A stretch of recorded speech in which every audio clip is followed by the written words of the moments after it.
So lesson 5.4 is on log functions. This first graph is a graph of the exponential function. It goes through y equals 1. So the point 0, 1, this is the point that we're transforming up, down, left, and right. The logarithmic function, it actually is a reflection across the y equals x linear function. It reflects it across.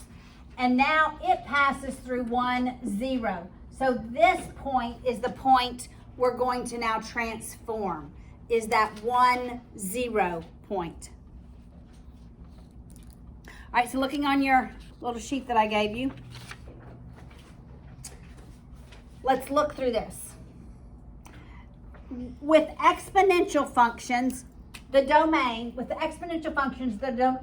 was all reals, but the range was just all positive reals. Look what happens with the logs. They just swap. Now my domain is all positive reals, and my range is all reals. So they just swap because they're inverse functions. And what happens with inverse functions? Our x and our y's swap, right? Isn't that what happened here? We went from 0, 1 to 1, 0 because they are inverse functions.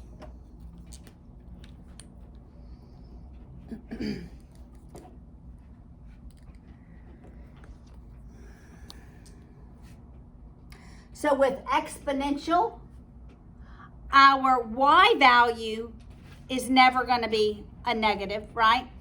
Because I can never raise anything to a power such that the result is negative. With logarithm, now my x value is never a negative value.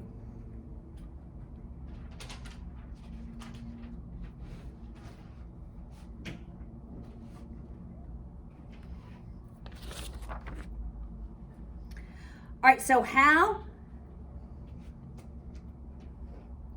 do we evaluate logs? So looking at example 1. If I just write the log of 1,000, what's my base? If I write no base, what's my base? Do you remember? 10. That's right. So my base is 10, and I'm solving for this over here. So this says 10 to what power equals 1,000? But I can just put log 1,000 in my calculator. So do that, log 1,000.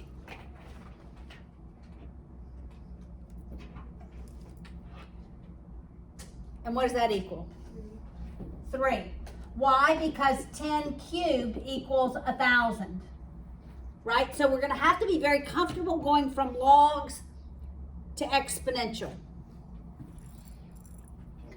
All right? So what if I put the log of 1? That says 10 to what power equals 1? Okay, don't do it in your calculators. What's the answer? 0. That's right. And it doesn't matter what your base is. When your argument is 1, the answer is always 0, because anything raised to the 0 power is going to equal 1. All right, let's look at the next one. It's the log, the square root of 10. Can I rewrite this in exponential form? What's the square root of 10 written in exponential form? The log of 10 to the what? 1/2. So what does that equal?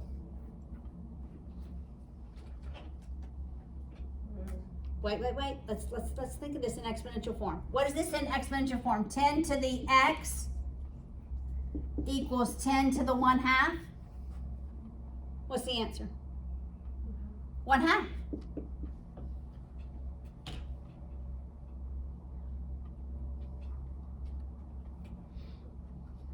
Okay, everybody try to do D in your calculator.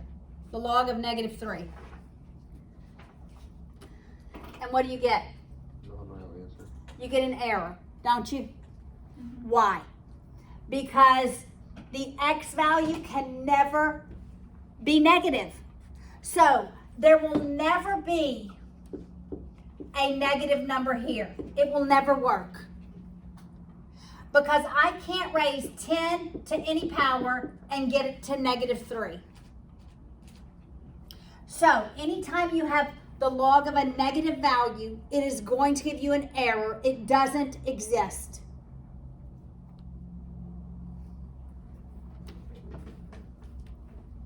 Make sense so far? Yes. All right. Now, example 2 is, how do we go back and forth between logs and exponents? All right, so I have just been kind of telling you. All right, I'm just going to do this. Log base A of C. Okay, I just made that up. When I'm solving for A, if A is the unknown, I'm going to exponential form.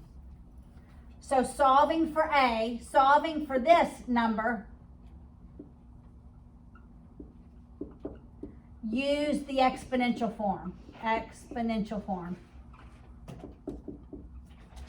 I can't write. This is the argument. So when I'm solving for the argument, I'm always 100% of the time going to exponential forms. When I'm solving for the value of C, I'm using logs.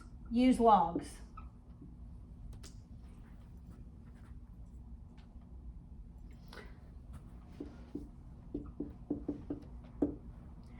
Here is the value of C.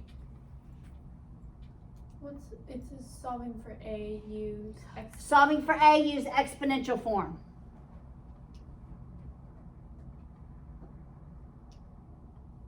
Solving for C, we're going to use logs. Here, when we're solving for the exponent, and when it's an exponential form, we want to go to the logs. So, you want to solve for exponent, you are going to use logs.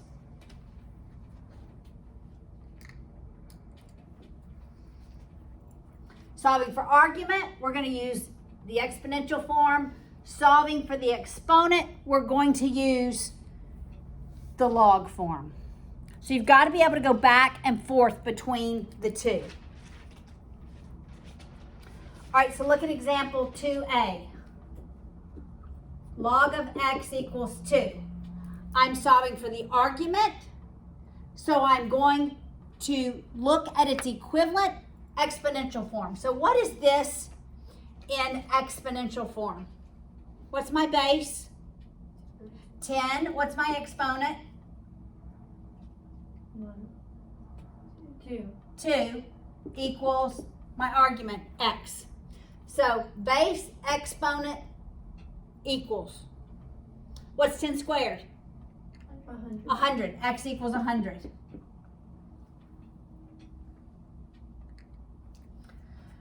Now what if I have 10 to the x equals 29? Now I'm solving for the exponent, so I want to convert it to its equivalent log so that I can solve for the exponent. So help me write this in its equivalent log form. I'll write the word log. What's my base? 10 is my base. I don't have to write it. What's my argument? Nope, 29 equals my exponent x. I can put log of 29 in my calculator. What's the log of 29? 1.46.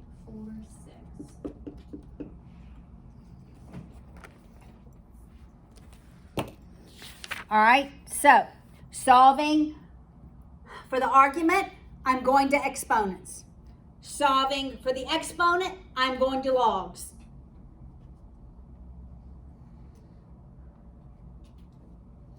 All right, now look at the transformations. When I drew the graph, it goes through 1, 0. That is the point we are going to transform.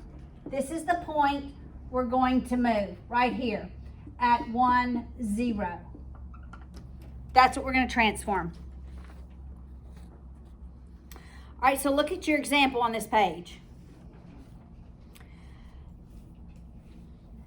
If I had the log base 2, x plus 1 minus 3. All right, because this is in with the x, it's moving it horizontally, right? I said left by 2, it's left by 1. I've obviously changed this. This is going to move it horizontally. And remember, our horizontals are the opposite. Plus is to the left, minus is to the right. All right, so this is going to move this point to the left by 1. All right, negative 3. That's going to move it down by 3.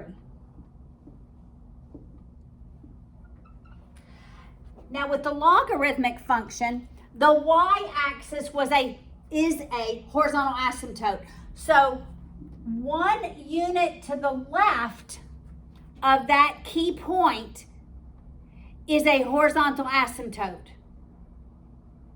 My key point is here, so 1 unit to the left of it, I'm still going to have a horizontal asymptote. And then it's going to look something like that.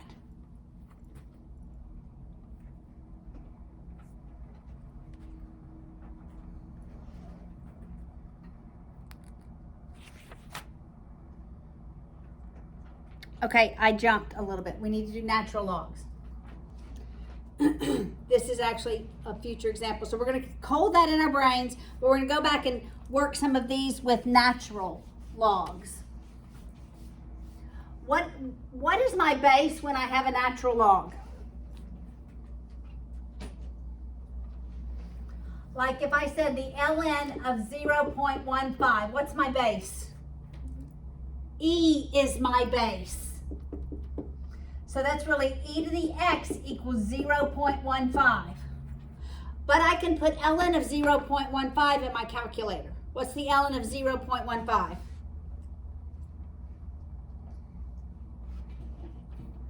Negative 1.89. What if I asked you the ln of 186? What does that equal? 5.2. Can we do the ln of a negative number? No. No, because I cannot raise any base to any exponent and the result be a negative number. So your argument cannot ever be negative. All right, we're going to use the same principle that we did with logs when I'm solving for as we are with ln. So look at example 4. When I'm solving for the argument, I'm going to exponents. When I'm solving for the exponent, I'm going back to logs.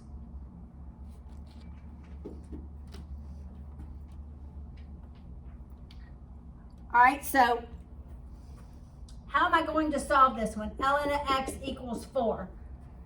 The argument is the unknown.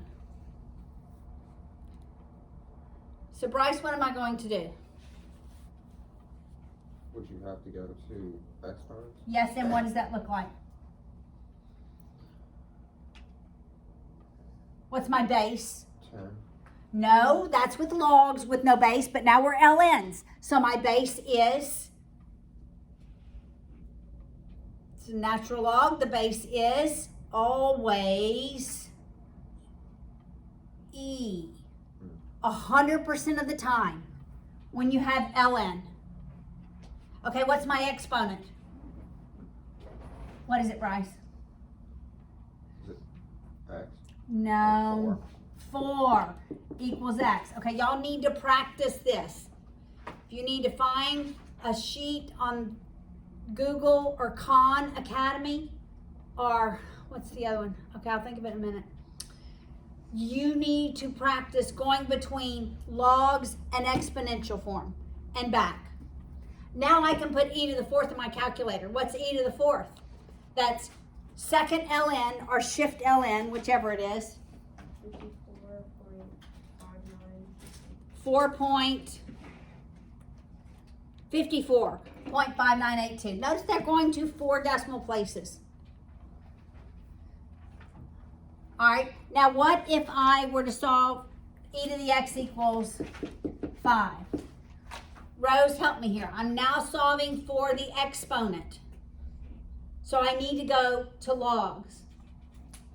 So because e is my base, what log am I taking?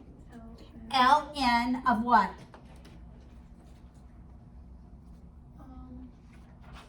What's my argument? Is it 5 equals x, yes. Going back and forth is so key. If y'all need a sheet, you email me. I'll find one for you with the answers and send it to you. This is going to be key to be able to go back and forth. So you just put that in your calculator, ln 5.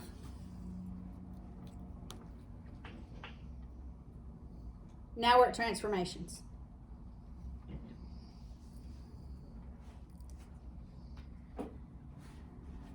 All right, so look at example 6. We're here.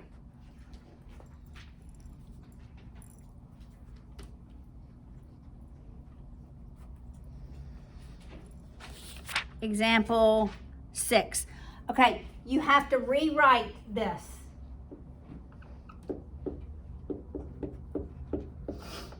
X has to be first.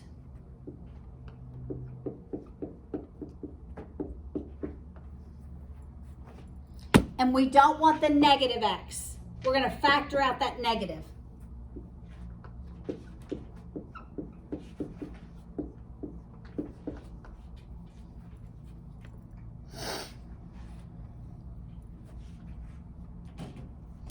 So this negative is a horizontal reflection across the y-axis. Horizontally it goes across the y-axis. So instead of here, right, it's here.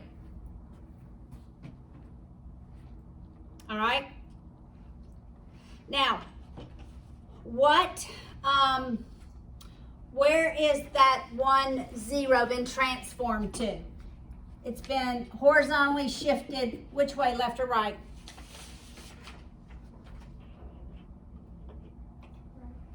Right by 2. And what about this 3? What does this 3 do? variable shift down? Yeah, by 3. All right, so first we're going to do horizontal right by 2. We'll go down by 3. Then we're going to reflect it. So now I'm going to have this horizontal asymptote at 1 to the left of it because it's going to look like this.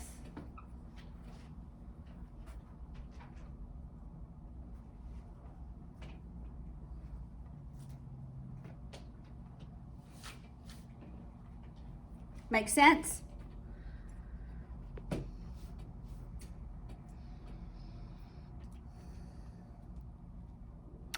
All right, look at example 7. I can't believe we made it all the way through. The clock up there is wrong, so it says that it's 10:25, but it's 9:25. 9:25 already? No, Oh, sorry. 9:19. Okay.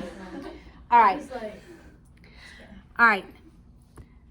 All right, so let's look at example 7. If you invest money at an interest rate of R compounded annually, then DR gives you the time in years. So R is our rate, right? The time in years that it will double. So how long will it take to double that investment? All right, the annual interest rate is 6.5. So we're going to substitute in for the rate 0.065, and that's what they do. Look, D of 0.065 equals the ln of 2 over the ln of 1 plus 0.065, and you can just put that in your calculator.